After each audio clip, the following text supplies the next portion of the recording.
we are here today to talk about old vines and new technologies, and the topic will be centered on how cutting-edge technology is shaping, informing, and contributing towards the future of heritage vineyards and old vine conservation generally. I will just say a quick apology for Sarah Abbott, co-founder of the Old Vine Conference, who should be hosting today's session, moderating today's session, but unfortunately she's fallen unwell. So I will be hosting today's session. As I said, I'm Belinda Stone from the Old Vine Conference. I'm a director and I run I'm responsible for the day-to-day running of the Old Vine Conference. So we're going to be talking about cutting-edge technology, how it's shaping, informing, and contributing to the future of heritage vineyards. And we are joined by two innovators in progressive technology for the wine industry. We've got Shawn DeMartino from Sentinel and Dr. Marta Juega from Positive Impact Concept. We're going to be learning today about innovative tools for viticultural monitoring and sustainability, how technology is informing and contributing to old vine preservation, how to leverage cutting-edge geospatial technology to predict virus and disease spread, and also how vine-level historical data is informing multi-year vineyard management decisions in old vine vineyards around the world. When we think about old vines and heritage viticulture generally, you do tend to, a picture of tradition forms in your mind, but in order to safeguard the future of these old vines that everybody that's here today are interested in, and all the work that we do at the Old Vine Conference is centered on embracing new technologies to ensure the viticultural heritage for future generations is becoming a central theme for guardians of old vines around the world. A quick introduction to our speakers. So as I said, we've got Marta here from Positive Impact Concept, and you may already know her. She is a well-known figure in the wine industry. She holds a PhD in wine science and chemical engineering. She has an MBA in sustainability strategy from Sonoma State University, and she has her day job is as head of positive impact for UK-based wine importer Alliance Wine. We have our other speaker is Shawn DeMartino. A little bit of background about Shawn. He graduated from Harvard. He has a degree in biology. He pursued his passion for winemaking and viticulture when he moved to Napa Valley in 2015. He's worked in roles across winemaking, viticulture, research and development for brands including Realm Cellars, Screaming Eagle, Harlan, and Grace Family Vineyards. And he is currently a director for Grace Family Vineyards in California. We're going to start by talking to Shawn. He's going to take us through what his technology platform Sentinel does. It's the wine industry's first technology-driven vine-by-vine vineyard management solution. So Shawn, do you want to tell us a bit more about Sentinel and what it does? Definitely. Yeah, I'll share my screen.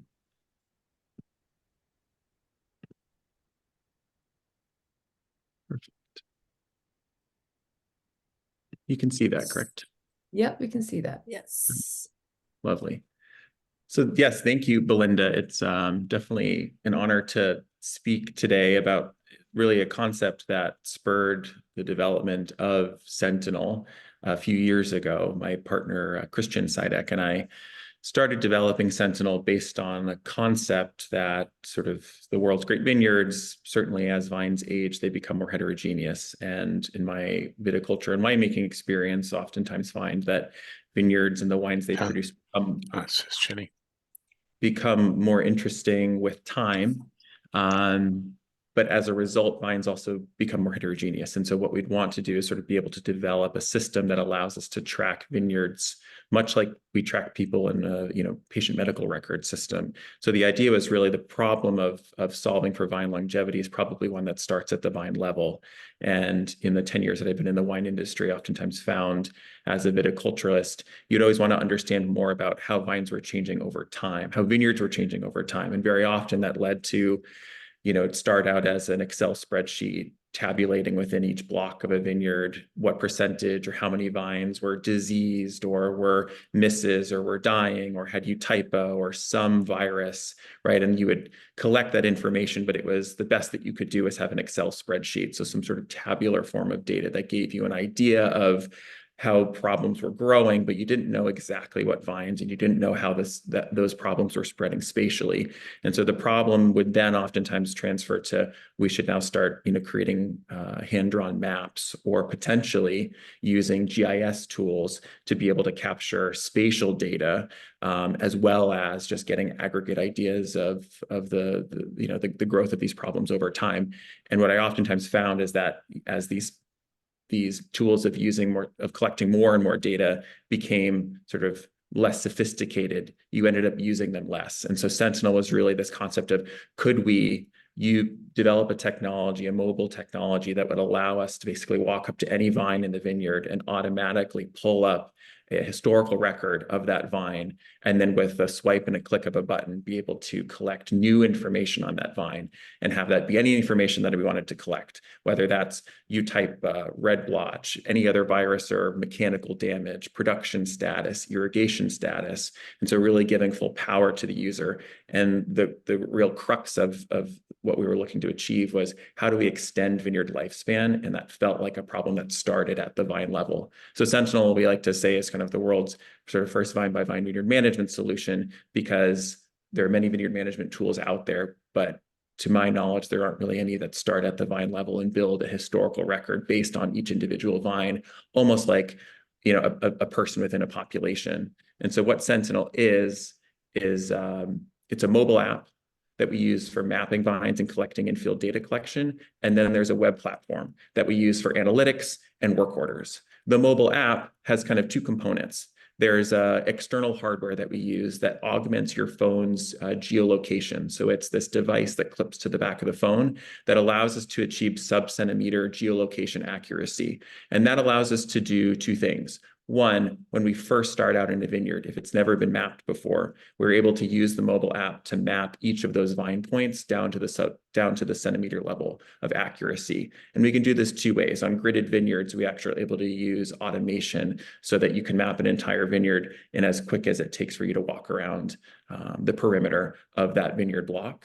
And then once that vineyard is mapped, we then know the exact location of every vine. And that is how we're then able to leverage a user's location to enable a sort of interaction whereby anytime any user within that organization walks up to a vine with their mobile phone, that vine's collection form and its entire vine history pops up on your phone. So they're able to inspect it and then also collect new information and photos on each of those vines. And then all of this ports up to the cloud, where there's a web analytics platform that allows any user to create custom charts, maps, look at how these problems have evolved over time. So we can look at time analysis as well as spatial analysis. And then, like any other vineyard management platform, we can allow users to create work orders that target specific vines or entire blocks. And so that can be anything from creating a work order to rogue vines, to irrigate, fertilize, all of the normal operations that you would target within an existing vineyard management platform,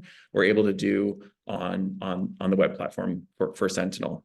And so the mobile app, like I said, sort of the crux here is it's a mapping. There's a mapping component, and then there's an in-field data collection component as well. So that as you're in the field, you can walk up to any vine, that vine's record will pop, as you're seeing here. It sort of pops up on the screen, and then you're able to, with one click, change or add new information on that vine. So if the vine, let's say, was producing, and then now it's either non-producing because of, some sort of impact on prolonged vigor change, or if maybe the irrigation status has changed. If these are vineyards that are irrigating, that's one thing that we found with older vines, and certainly with younger vines that are interplanted, is you're constantly then handling, there's a vineyard within a vineyard we have this 30-year-old parcel, but I just did a significant roguing pass last year, and now I have these rootstock that are interspersed throughout a 30-year-old vineyard. Those rootstock, in order to be successful, are going to need to be farmed differently than a 30-year-old vine, which then poses a challenge, right? Because time and human resources are always the thing that we're most limited with in farming. And so for us, the real goal was, if you have these vines that are interspersed throughout a vineyard that want and need an additional level of care, make it as easy as possible for people to be able to track those vines over time. Because when we're managing disease within a vineyard, finding disease, roguing the vine is just one step. Then we need to be able to care for that young vine for the next, let's say 3, 4, 5 years before that vine we could be considered to be mature. So the mobile app is really the core of the product. And then there's the component of mapping. And so here you see a user using the mobile phone with the GNSS receiver attached to the back of it. And that's what is allowing us to have augmented geolocation, so that we know when you get within a foot of a vine, that vine's record pops up on your phone, so that you have that there's no way that you could possibly be at the wrong vine, right? It was very important to us to build a system that prevented any kind of incorrect data collection. And so that's the mobile app. And then the web platform, the real core of the web platform, because this is all spatial data, is the analytics around mapping. And so what we allow users to do is to take all of the information that they're collecting on a vineyard over an entire lifespan of a vineyard, and be able to interrogate that information at the vine level and with any parameter that they're tracking. And so each vine has its own individual record. And so we're able to look at, show me all vines within this block that are between 5 and 7 years old, that were non-producing last year, and that were on, let's say, the secondary irrigation line if you're irrigating this year. So you're able to look at and try to identify these cohorts of vines, understand where they are spatially, and then look at what the life history of that cohort has been. So depending on the problem that we're trying to solve, or the thing we're trying to understand, we're then able to look at not just how the problem is presenting today, but what the track record has been in that block over time, and how those things have changed. So that's sort of the core of the web platform. Getting to the question of, okay, how does this help us save old vines? How do we really use this to extend vineyard lifespan, which was really kind of the core mission of starting Sentinel. And the idea really behind that, the analogy that I think we like to pose, is Sentinel is sort of like a patient medical record for every single vine. The idea here being vineyards and old vines, I mean, we like to personify them a lot, because when we look at an old vine, we recognize it has this deep history, right? What we wanted to build was a system that allowed you to capture the history of that vine, to over personify the vine, so we can understand what its life history has been, which would then allow us to identify and implement remediations that allow us to, let's say, if a vine becomes diseased or has trunk disease, and we do curettage, we can then track the progression of that healing over time. And so when we think about, let's say, disease as an example, and any disease, whether that's red blotch Pierce's disease, Esca, trunk disease, what we're able to do is map those vines, identify what we're looking to solve for. We're able to map those vines over time, look at historical progression, look at spatial progression. So one very common example that we see a lot, and certainly in the last sort of season, the fall here in California, a lot of clients that we work with are dealing with red blotch as an example. So red blotch is a virus that's become more prevalent and has become a problem that we've been tracking with greater detail. We have a lot of growers in the Napa Valley that are now testing each vine individually in-house using lamp assays, which once again is very consumptive in terms of time. What we're then able to do is then allow them to capture those virus results, those testing results at the vine level on a year-over-year basis, so that you can see the historical and the spatial progression of virus, so that then we can start to do some preventative testing to understand, okay, I knew I had a hotspot here over the last 2 years. That hotspot seems to be growing in this area. Maybe I should be doing some preventative testing just north of that, so that I can get ahead of that. Because what we found with virus in particular is that we can have as much as a 10% asymptomatic rate with virus. And so by collecting spatial data, we're able to understand where that problem has historically been, and then ideally get ahead of it. And so once we understand where the virus is, we can automate the status changes of those vines based on test results. We can generate a roving work order to tell somebody to go out into the field. I know these vines are virused or have trunk disease, or I need them to be, let's say to have curettage performed on them. We know exactly where those vines are. We can perform an operation. And then once that operation is recorded, it's preserved throughout that vine's life history so that we can then look back and say, this vine had this operation performed on it 1, 2, 3 years ago. And then we can capture photos to look at how that has progressed over time. And so when we look at how this compares to current systems, sort of currently, there's not really a great way of being able to look at broad amounts of historical data on every single vine, because most vineyards that we work with have tens of thousands of vines, if not hundreds of thousands of vines. The question is really, how do you easily collect very valuable information on those vines over decades? And that's kind of the system that we've tried to solve for, as opposed to Excel-based solutions or relying solely on flagging tape on vineyards. I'm still a big fan of flagging tape, but you see, when that's the one thing you rely on in a vineyard, as 10 years go on, you have lots and lots of flagging tape on all these vines. So really wanting to instantiate in the cloud the level of information on a vineyard that yourself. So in the interest of time, I'll close there, and then I'm happy to answer any questions at the end. Thank you, Shawn. I do actually just have one question before we move over to Marta. You run Grace Family Vineyards in California, and this is where the idea for Sentinel kind of came to fruition. Can you tell us a bit about how you've used the technology, kind of as a mini case study? How have you used it at Grace Family Vineyards, and what decisions has it helped you? What decisions has it informed you Definitely. to help make? Yeah, Grace Family sort of, on a lot of levels, allowed us to incubate the idea of this product. And with Grace, we have, as an example, very classic, I think, to a lot of growers in the Napa Valley. A lot of vineyards were replanted 30, 40 years ago.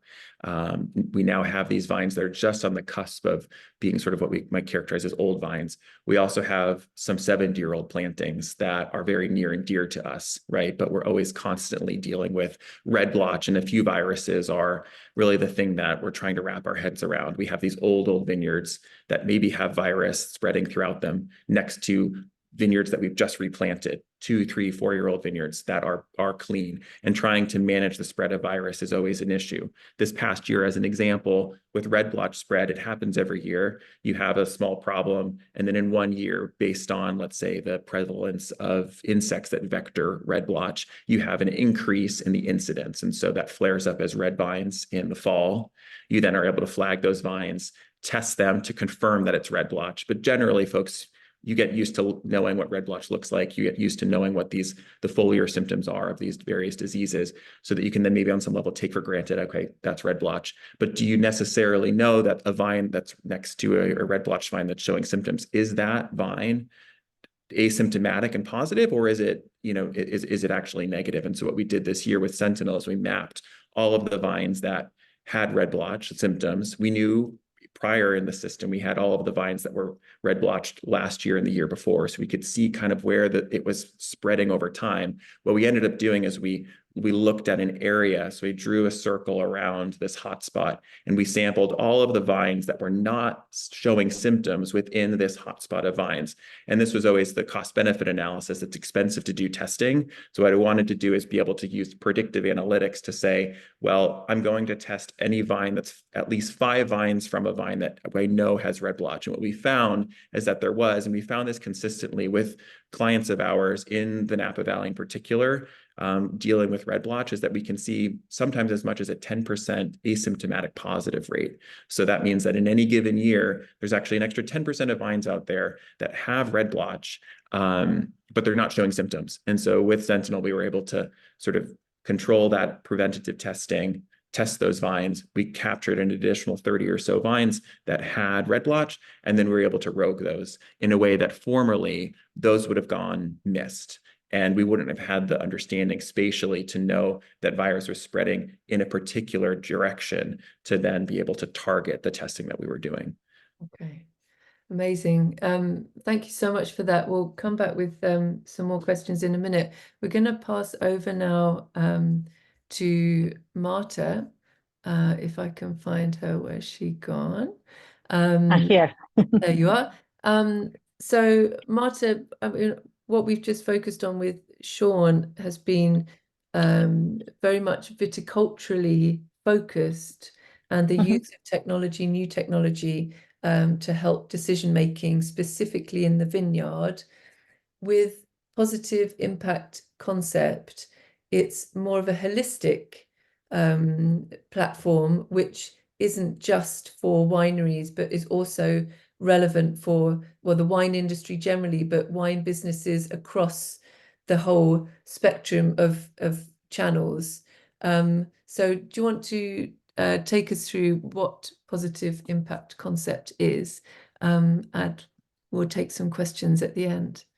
Perfect. Yeah, I'm going to start by sharing my screen. Let me do that if I can't. There we are. Can everyone see my screen now? It's just coming, yeah. Yeah. There we go. There we are. Great. Perfect. So yeah. We can see your notes as well. Okay. Really? That's weird. I don't mind. No, it shouldn't go like that. But okay, oh, that's fine. Let's leave it like that. Can you see just my presentation now? That's it. Yeah, lovely. Thank you.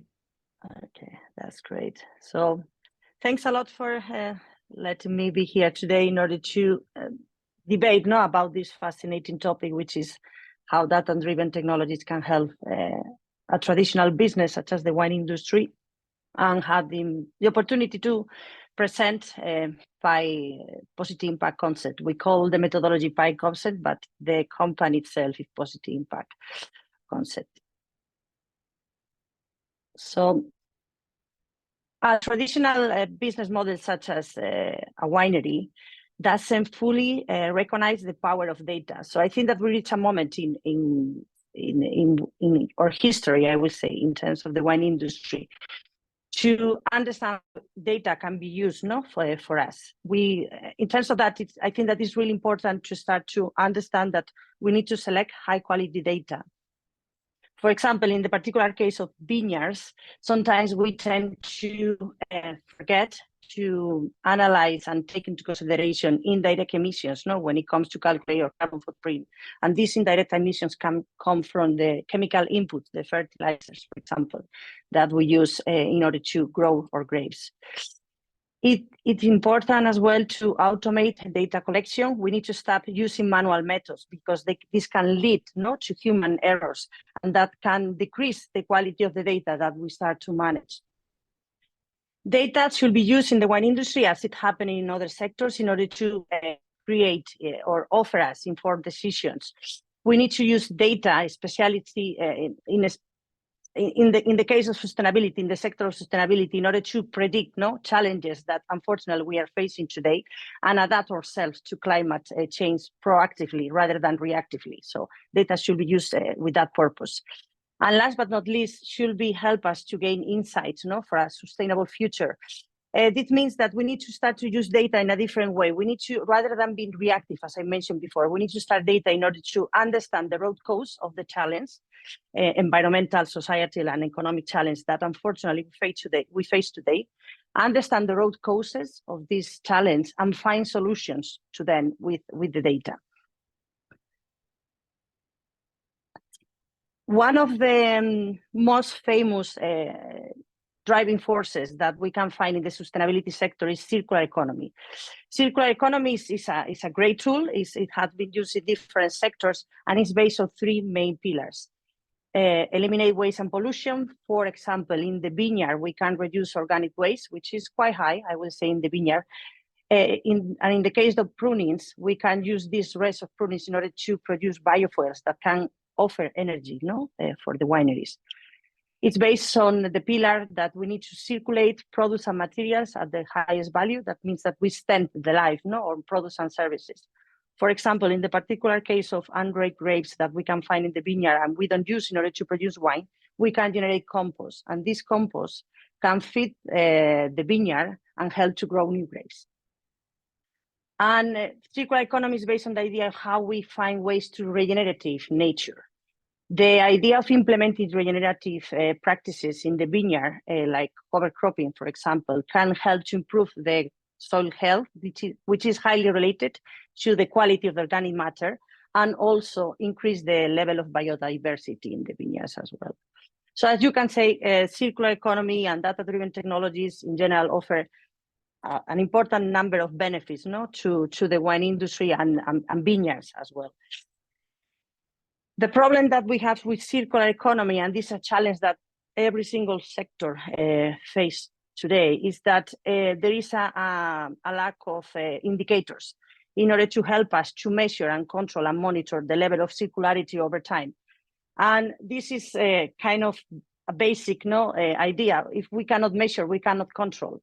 So we need to look for ways in order to help us to understand the impact of the implementation of this level of circularity in our vineyards.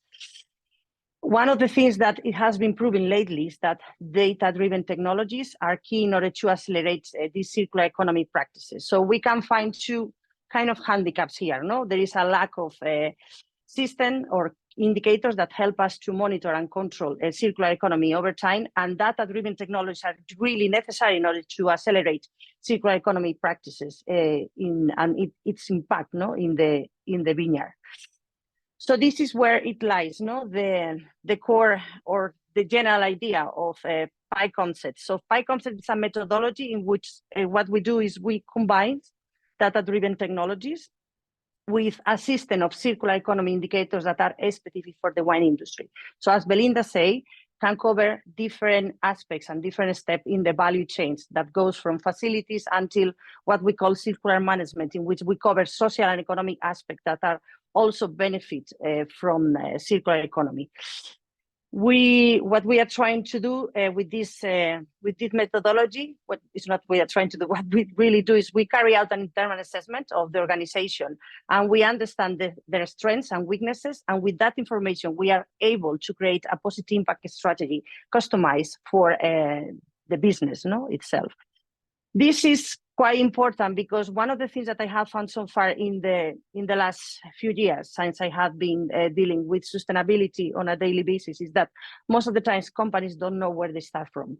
And it's important to understand that sustainability, and in this particular case, positive impact that goes one step beyond sustainability, needs to have a strategy, and this strategy needs to be aligned with your business model in order to be impactful and in order to generate real positive impact, which is something quite difficult to implement in wineries if you don't have expertise, internal expertise.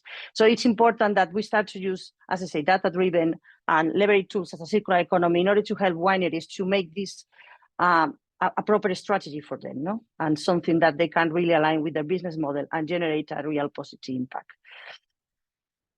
As I say, PI concept covers the main pillars of sustainability, social, environmental, and economic, and the idea is to carry out this internal assessment based on different steps in the value chains. We cover facilities, activities that we carry out in the vineyard, activities that we have in the winemaking process, transport and distribution, packaging, bottling, and then what we call circular management that covers social and economic aspects.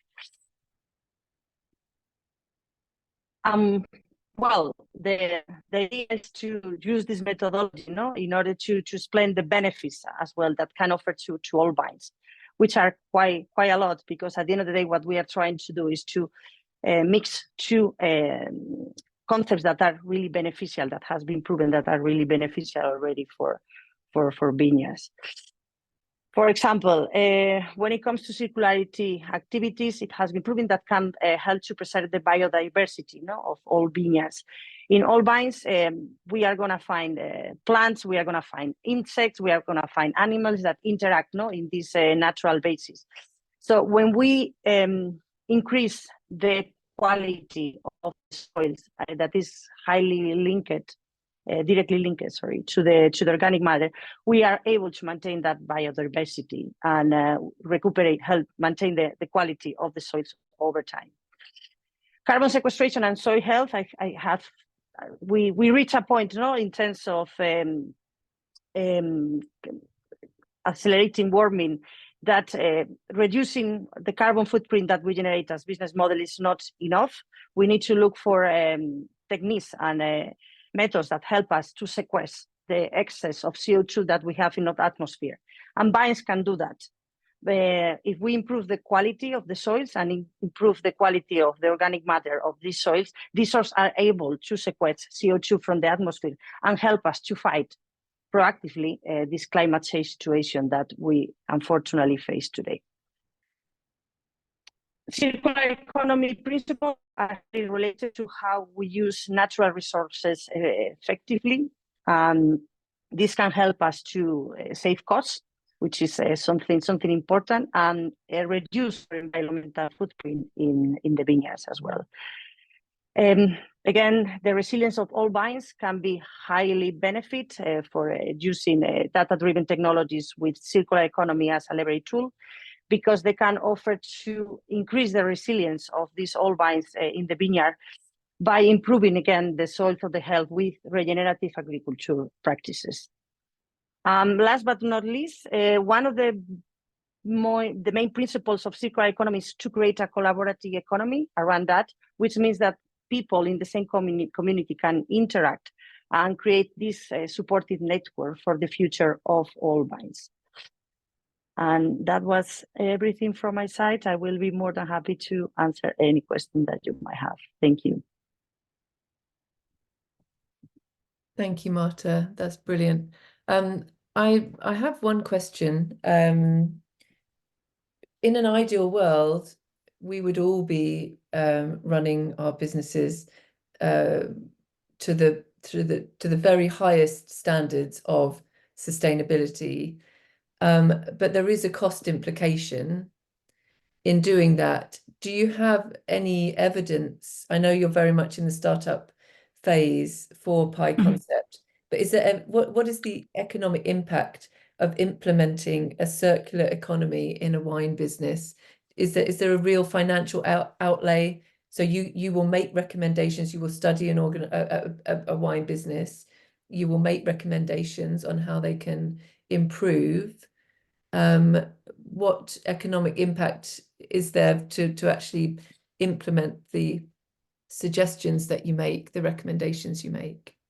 So we can have financial benefit from two different points. We can reduce the level of cost that we invest, for example, for natural resources. If we manage to recirculate the water that we use in the vineyard, okay, we can reduce the amount of water that we need to buy from an external company. If we manage to use more efficiently the amount of energy that we need in order to carry out of daily operations, we are going to reduce the bill of the energy, okay? Another point that is really important is waste, for example. We are not fully aware that I deal with that on a daily basis in my current position. We pay a lot in order to manage our waste. So if we recirculate the waste and we give it a second life in our own facilities, we are going to start to pay less for the waste that needs to be managed by an external company. Okay, so this is a reduction in cost. And then when it comes to circular economy, one of the benefits are related to an economic development. So an economic development means that you can start to offer services through your facilities. For example, you can find a second life to pallets. It's something kind of, okay, you think about it and you say, that's a lot of work, that's not functional, that's not pragmatic. It happens. People use pallets nowadays, for example, in order to produce energy because they transport pallets into biofuels, for example. So you can find a synergy with another company that use your waste in order to create a second product, for example. And then there is the idea of collaborative economy, in which you collaborate with different members of your community in order to find synergies that help you to make more money. For example, holding events in a vineyard is something that can be used as a service rather than a product that you normally produce in order to sell, which is a bottle of wine. So you can start to use your facilities in order to offer services that can give you an extra financial input. So I think that the beneficial benefits can be from reducing costs and also looking for new sources of financial input in your facilities and in your business model. So it's about a long-term investment in time, a long vision, and potential financial investment as well, but to reap the benefits across a number of years. Yeah, definitely. Obviously, it's like when you start a business, no, you need to do an investment in order to start to see some financial benefits. I think that in terms of reduction of costs, you will see results in the first year. I can't guarantee that because I can't see now. Okay. But when it comes to financial input, that's something that you need to, as I say, align with your business model, and you need to find ways to create this collaboration, these synergies, create this level of services. And there are plenty of opportunities. The problem that we have right now is that probably we don't have time for that. You are a small company, you are a small winery, you don't have time in order to look for synergies outside your near community, I will say. And the idea of this methodology is to help you to find those things and help you to do it in a way that is not, you don't need to invest that expertise and this amount of time. We are going to help you to create this strategy. We are going to give you the tools and the pillars of your strategy. And with that, we are going to work in the different pillars that compile the circular economy. Okay, thank you. In the last part of your presentation, Marta, you mentioned about collaboration and the sharing of information between people using Pi concept. And it brought to mind for me a question for Shawn about, it feels to me like with Sentinel, there is a real collaborative opportunity to like a collective use of the platform and the data. If you have a number of wineries in one region all using the technology, for a region to, if they collaborate and they come together and they share all their data, for a region to really get a holistic view of what's happening in terms of the viticulture and the vines and the disease and the climate and irrigation and all climate monitoring, all that sort of thing. Do you feel there is the potential, and is that already happening for you? In terms of, sorry. No, Shawn, it was for you, Shawn. Actually, I think. Sorry. No, it's definitely a big potential, and I think we're fortunate that we started in the Napa Valley, and there's already through the UC extension system actually a lot of sort of county and statewide services that are invested in trying to look at sort of a geography-wide view at how is virus spreading between properties, and how can we as a community try to get a handle on these various issues that are popping up, whether that's a virus or some sort of an invasive insect. I mean, these things seem like every couple of years there's something new that comes on the scene that is impacting folks in various parts of the community. And with Sentinel, because we're able to capture all of this very high fidelity data that is spatial in nature, there's definitely that ability. And like I said, we're already able to share some of these learnings across our clients because folks are putting a lot of energy and investment into testing for different diseases and understanding kind of how these problems are progressing over time, to the point where we're kind of early days on working towards being able to develop predictive analytics around within a geography. Sort of, you have this level of virus and we know there's virus in these other areas. What is the likelihood that vines within these parts of the vineyard are potentially going to be impacted? And what should we do in advance of that to try to stem that spread? So it's kind of like taking almost like a population health view, not to extend the analogy too far, but if Sentinel is sort of like a patient medical record, we're able to sort of consolidate all of this information across vines, across multiple vineyards within a region, to really understand on a broader scale if there are trends that are interesting that surface out of the data.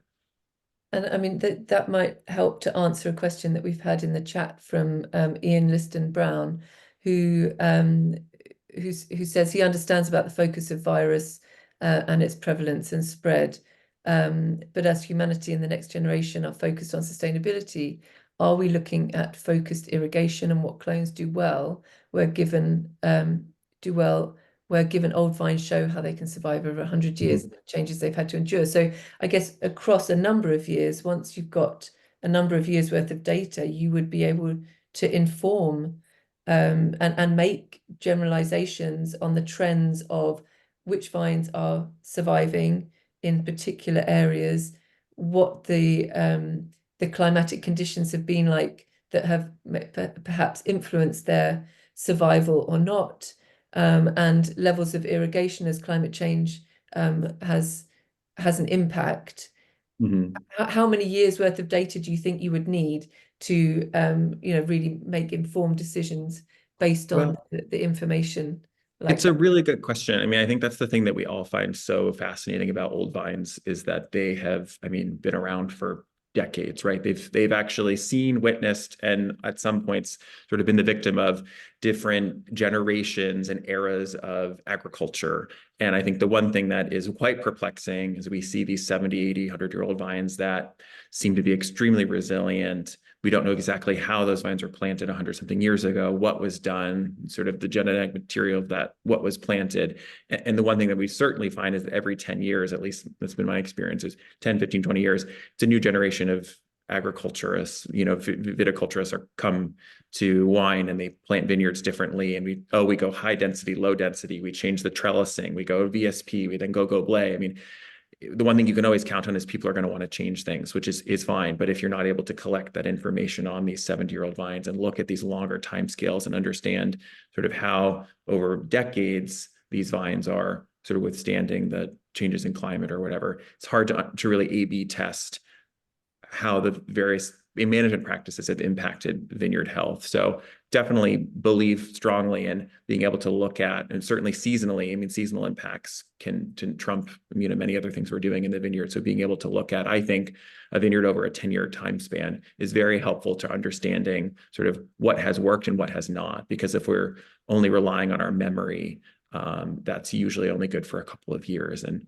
with time, there's always a recency bias as well. So definitely feel like that's one of the big benefits is being able to look at these things over the entire lifespan of a vineyard as opposed to just 1 or 2 seasons.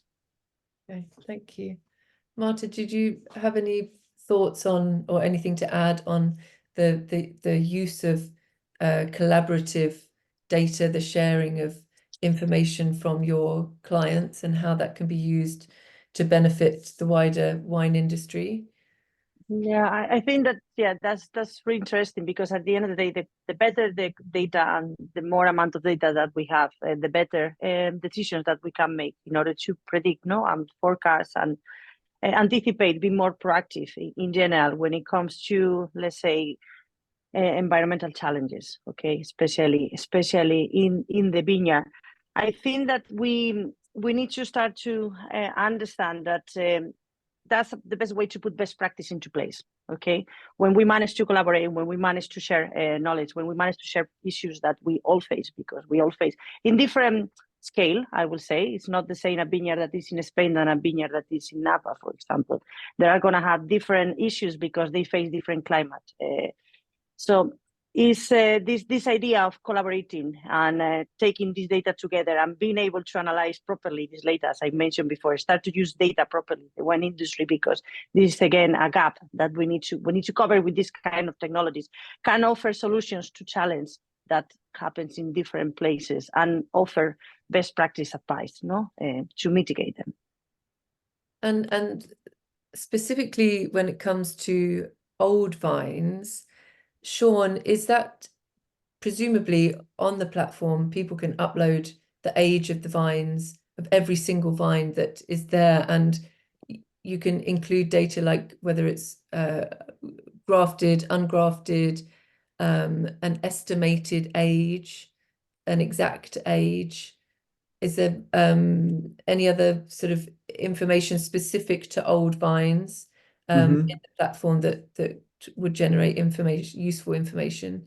Yeah, so one of the sort of hard-coded pieces of metadata that every vine gets is vine age. So it's the year that it was planted.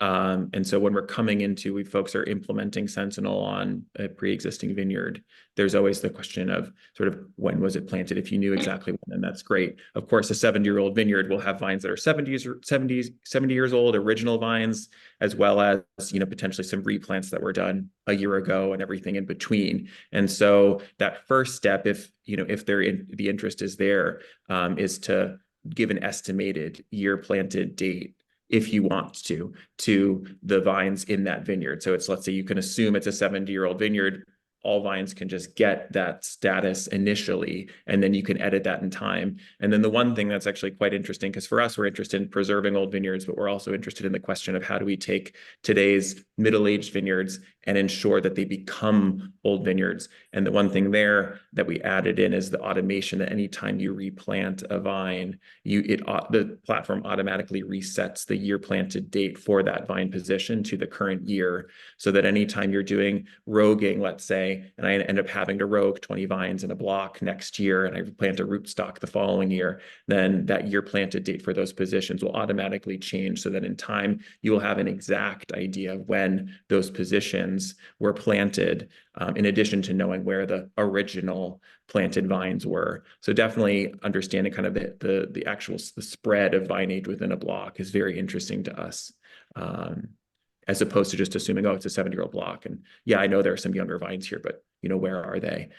It kind of becomes an interesting academic question as well of, do you manage those vines differently? From my personal experience, I find once a vine gets to 8 years old or whatever, you can kind of take for granted that it's, you know, it doesn't need a, you know, different treatment in the way that a rootstock or a newly grafted vine does. But it's kind of thinking about things in those generations, I think, is important from a management perspective.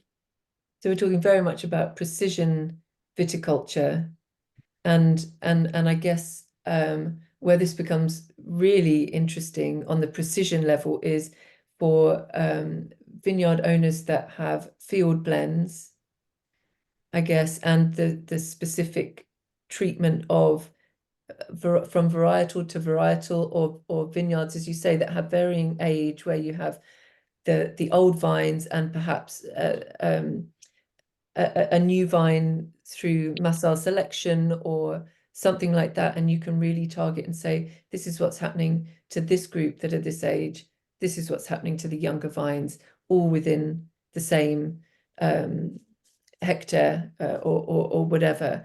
And Marta, do you have any questions for Shawn? Have you learned anything from hearing about Sentinel and that can be applied across the two platforms in terms of themes? Yeah, well, I think that is fascinating what you're doing, Shawn. I'm a big fan of data-driven technologies. I think that we need to push more companies and ideas like that and methodologies, because that's important. Probably, how does it work? I'm not that expert.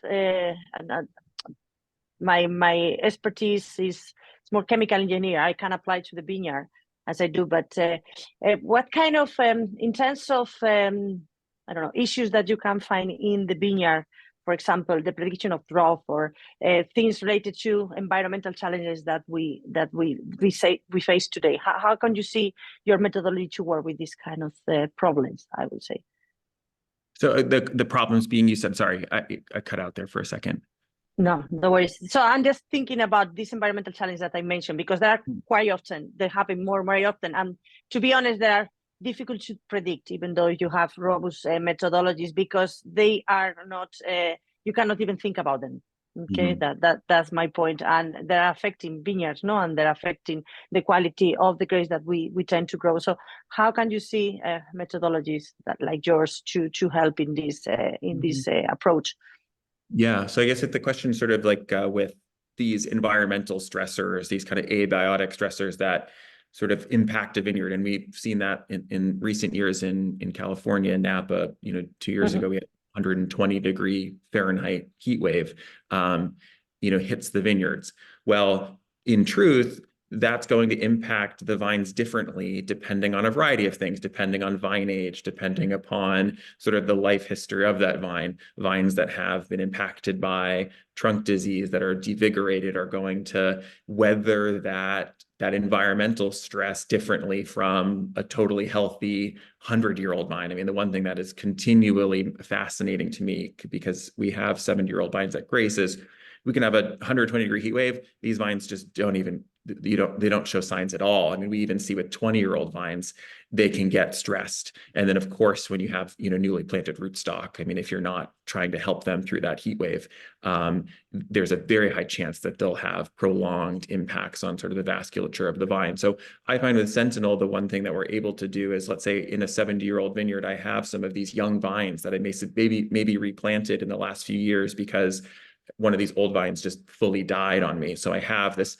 baby vine in a 70-year-old block. With Sentinel, I'm able to know exactly where that vine is, that maybe there's 20, 30, 100 of them around the vineyard. And as crazy as it sounds, I'll send somebody out on an ATV to go, put shade cloth over those vines or something, because, that vine's maybe 3 years old. I've already invested so much time and energy into trying to get this little 3-year-old vine to, grow in a 70-year-old block. And I have this heat wave coming. It allows me to be more targeted with a very, candidly, limited resource that I have, which is human labor, right? And our ability to get around, and the guys want to be able to get out and work these vines. But if I know exactly where to go, I can be more efficient with that. So I find that's probably the one help when we're thinking about these sort of, biblical heat waves and,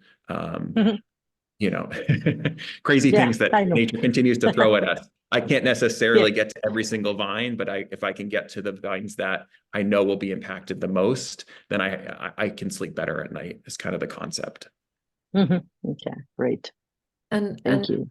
Shawn, at Grace, are you practicing a circular economy in terms of what you've heard from Marta today? Are there already things that she's said that you're doing, or that this made you think about maybe, It did. I mean, yes, for sure. I'm actually very curious to know how to sort of implement a lot of the tools that we're talking about today. I think we're certainly not, and I think probably a lot of small family-owned businesses, we have the aspiration to continue to evolve our business practices so that we're sustainable over time, but always finding that closing the loop on that is still the kind of that elusive goal.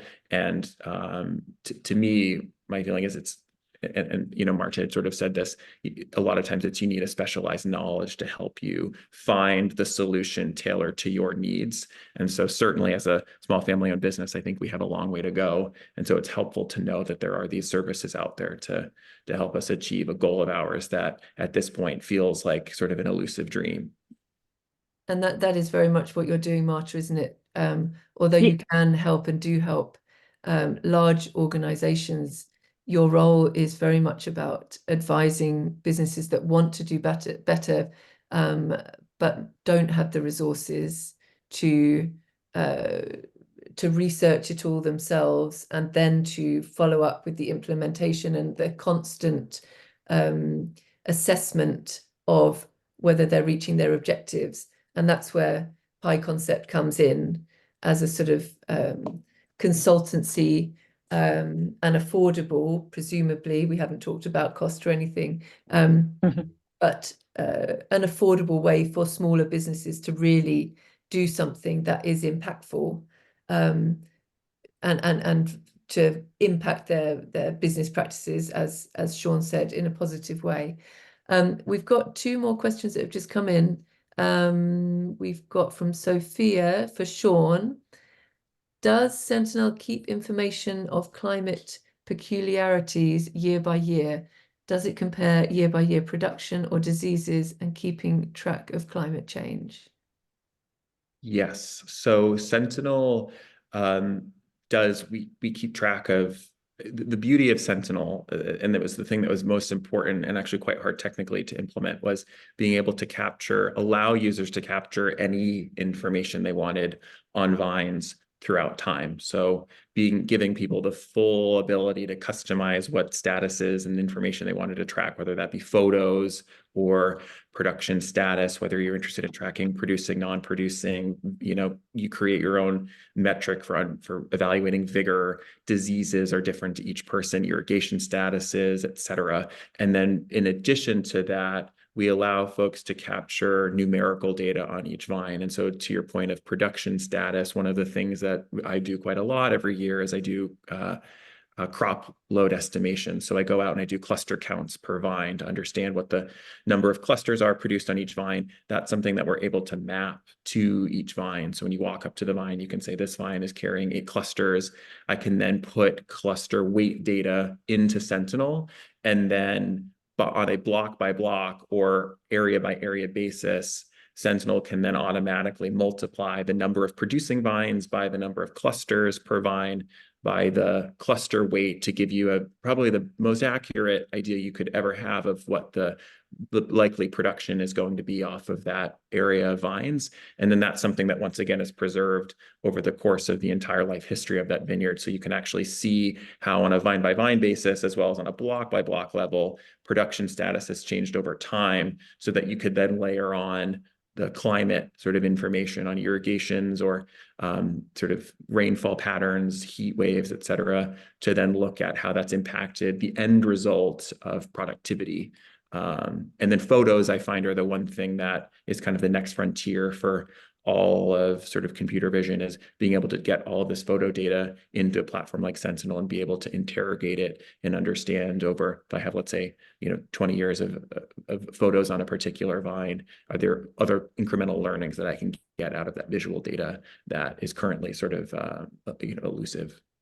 And so I'm aware of time, but you have just raised a question in my mind, which is if you are able to gather enough data that is reliable enough in terms of predicting the yield, the potential yield of an upcoming harvest, or even in the future, can that help inform, sales teams and dry goods? And will it become that reliable, do you think? It could. I mean, gosh, I find yield estimations actually very hard. So I do it every year, but it's because there's so much that impacts it. I mean, the one thing that's always been the most challenging is, folks kind of just, put the finger in their mouth, hold it up to the wind and say, oh, I think we're going to get 3 tons to the acre this year. No idea why.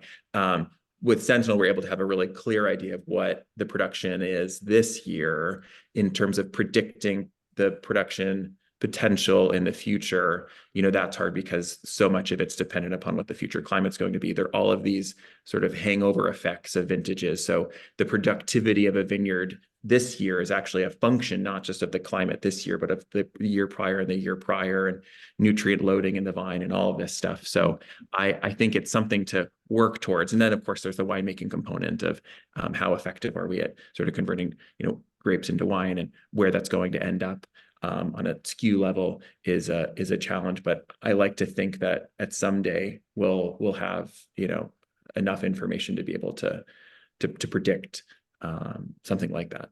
Goodness, that would be amazing, wouldn't it? Thank you, Shawn. Okay, we will close just with one last question we've got from Leela for Marta. Can Pi help a small winery working with old vines without a sustainability certificate to get immediate returns by converting to circularity? Yeah, okay. Of course. So those are like 2 questions in 2 things in the same question. So when it comes to sustainability certificates, we can obviously give some advice to the winery in order to understand which will be the best sustainability certificate for them at that point. When we carry out the internal assessment, according to their response, we can say, okay, you are ready for this certification. We are not ready for this certification. I always indicate that certification is an objective of your sustainability strategy. Okay, so it's important that you have your own and your customized sustainability strategy. And this achievement, I will say, in terms of a sustainability certification, is an objective of that sustainability strategy. And then in terms of immediate returns, I think that apart from having some insight, in terms of what's the direction when it comes to a sustainability strategy, you are going to reduce costs, as I say, because you are going to start to use natural resources better. You are going to reduce the amount of waste that we generate. You are going to improve your company culture. It seems that quite obvious, but implementing this kind of positive impact cultures in your organization can have benefits in terms of retain talent, for example, or attract new talent. It has been proven, that companies that implement or they have a strong or solid positive impact strategy are strong when it comes to retain and attract talent. And you are going to be able to attract different kind of customers that are more and more significant nowadays. It has been proven, especially younger generations, they start to value products with sustainability credentials. So that's something that can offer you immediate benefits, economic benefits, when you try to implement circularity in your business model. Yeah, I mean, thank you so much for that, Marta. We hadn't even touched on the kind of social aspect of implementing something like a circular economy. And we are now 3 minutes past 7 UK time. So we're going to have to draw to a close. We had one question from Gunnar to Shawn asking about additional uses for Sentinel aside from tracking diseases, and that is something that Shawn did go through at the beginning in his presentation. So I will ask Marta and Shawn if they will share their presentations with me. And for any keen-eyed people out there, you might have seen that our Old Vine Conference website is currently going under a facelift. So when that's back up and running next week, I will be looking to get those presentations from Shawn and from Marta, with their permission, onto the website so that you can catch up on what the other uses for Sentinel. And of course, everything is available about both businesses on their websites, which are on our event page that you signed up to for this community workshop. So I will thank everybody. Thank you, Shawn. Thank you, Marta, so much for sharing all your insight. And good luck with the ongoing projects for both businesses, which really feel like they have such a bright future. So thank you both so much for sharing all the information. Thank you, everybody, for watching today. We will have our next community workshop is currently planned for November, which seems a long way off, but in between time we've got our Old Vine Conference trade and media tasting on the 19th of June in London, and more details will be on our website very soon. And I can't think what else I need to say. There's lots of things happening Old Vine Conference related, but I will leave you all to it now. Enjoy the rest of your day, the rest of your evening, and look forward to seeing you all at an event sometime soon. Thanks, Belinda. Take care. Thank you very much. Bye.